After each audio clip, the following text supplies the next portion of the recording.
Aku tidak takut, Tuhan peliharaku. Shalom Bapak Ibu yang terkasih di dalam Tuhan. Hari ini kami mau memberikan kesaksian mengenai bagaimana Tuhan menolong kami dalam permasalahan kesehatan kami. Saya mulai dengan tanggal 14 Maret. Ya, kita itu masih komsel seperti biasa, ketemu seperti biasa, ya. Dan di komsel juga saya beritahu ke teman-teman komsel bahwa jangan takut bahwa Tuhan akan menolong kita. Tanggal 15 Maret saya masih melayani juga di gereja, dan ada sebuah statement iman yang saya sampaikan, yaitu bahwa saya datang dengan otoritas daripada Tuhan dan saya tidak akan takut akan COVID-19. Jadi siapapun yang menyodorkan tangannya untuk saya salam, saya akan menyambutnya tanpa rasa takut. Namun setiap statement iman ternyata perlu diuji. Jadi seminggu setelah itu saya mengalami sakit demam yang sangat luar biasa selama 3 hari. Dan setelah itu diikuti oleh batuk selama 1,5 minggu yang cukup berat, ya. Nah, selama mengalami sakit ini kita tidak kepikiran sama sekali akan COVID-19, sehingga saya hanya ketemu dokter praktek biasa di klinik, ya, karena di mindset saya ini hanya demam biasa dan juga batuk biasa, ya. Namun setelah 1,5 minggu, ya, atas dorongan dan juga saran dari keluarga, saya akhirnya ambil tes lab. Setelah itu dilanjutkan dengan ronsen, kemudian dilanjutkan lagi dengan CT scan, ya. Dan hasilnya analisa dokter semua mengatakan bahwa ini suspek COVID-19. Mulai dari hari itu, begitu kita mengetahui informasi itu, kita dirasuki dengan ketakutan dan mulai terbayang dengan saudara-saudara kami sendiri yang sudah pulang ke rumah Bapak karena COVID-19. Ya, dan juga teman-teman sepelayanan yang juga sudah pulang karena COVID-19. Itu mulai datang menghantui kami, dan roh ketakutan itu cukup mencekam, dan imun tubuh kami juga drop mulai saat itu. Rasa sakit yang sebelumnya tidak terasa, tidak kepikiran, mulai terancang di dalam pikiran kita, jangan-jangan memang benar ini, ya. Namun keesokan harinya, ya, kami memutuskan untuk bangkit. Iman kami untuk dibangkitkan kembali oleh firman Tuhan, dan kami putuskan untuk confess firman Tuhan, ya, bahwa hati yang gembira adalah obat.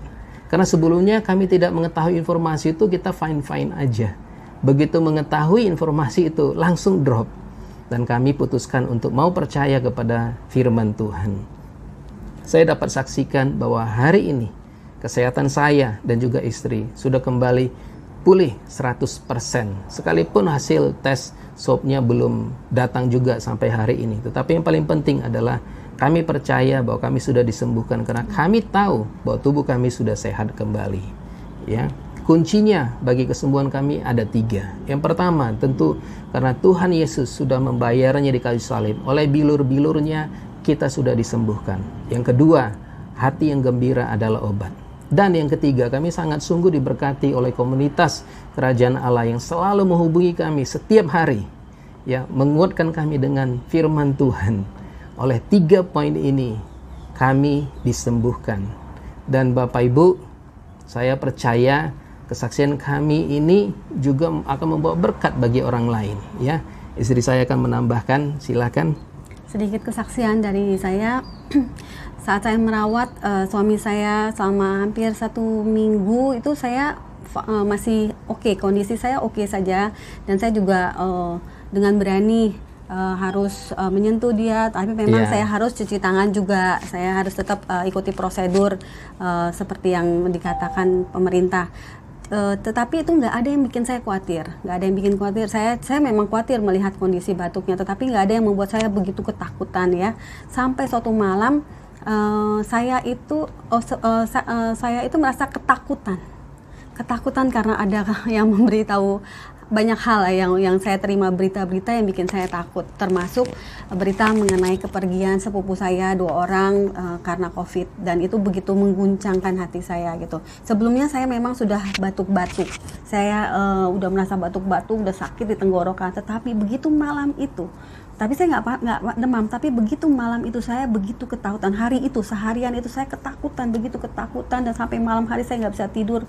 Besok paginya itu saya demam 38,2. Setelah 2 hari saya merasa sakit tanpa demam, tiba-tiba saya menjadi hari ketiga saya demam 38,2, dan radang saya semakin parah sehingga saya ngomong juga agak sulit saat itu, kesakitan gitu ya. Nah, di situ teman-teman saya baru lihat gitu bahwa hati yang gembira itu benar, itu adalah obat, itu yang membuat kekuatan, dan firman Tuhan itu adalah meningkatkan imunitas kita, kekuatan bagi kita. Makanya saya confess Filipi 4 ayat 6, Mazmur 4 ayat 1, saya bilang Tuhan Engkau adalah tempat perlindunganku, sangat terbukti Tuhan di dalam kesesakan Engkau menolongku. Jadi saya count my blessing, saya ingat-ingat dulu masa-masa saya di dalam saya kesulitan, Tuhan menolong saya, maka Tuhan pun akan terus menolong saya hingga saat ini. Sehingga dari situlah saya mulai confess, dan benar, saya panas waktu itu cuma berapa hari ya waktu itu ya, dan berangsur-angsur saya hanya nggak demam lagi, tetapi ya memang masih batuk saya dan sedikit rasa susah bernafas full gitu ya. Hanya itu aja yang saya rasakan sehari-hari, tetapi Tuhan kasih kekuatan buat saya sehingga saya masih bisa prepare makanan untuk masak makanan untuk suami dan anak-anak, mempersiapkan rumah ini gitu ya. Dan di situ saya ingat banget kok bahwa waktu saya ketakutan melihat kondisi suami saya bisa telepon seluruh komunitas anggota tubuh Kristus. Pak Kartono memberikan kekuatan kepada saya, teman-teman yang lain juga memberikan kekuatan. Di situ saya sungguh-sungguh merasa sangat dikuatkan, karena awalnya saya ketakutan karena saya pikir aduh saya jauh banget di Karawaci ini sendiri, kalau ada apa-apa sama suami saya bagaimana saya harus mengangkat dia aja saya nggak kuat, saya pikir seperti itu. Tetapi ternyata telepon, WA, bahkan dari penguatan dari teman-teman semua itu menguatkan saya. Sampai saya rasa aduh Tuhan, saya bersyukur sekali untuk hal itu, karena itu membuat saya semakin berani dan terus berani menjalani proses ini. Terima kasih, puji Tuhan, saya sangat bersyukur akan hal itu. Aku tidak takut, Tuhan peliharaku. Semoga kesaksian kami menjadi berkat bagi Bapak Ibu. Tuhan Yesus memberkati.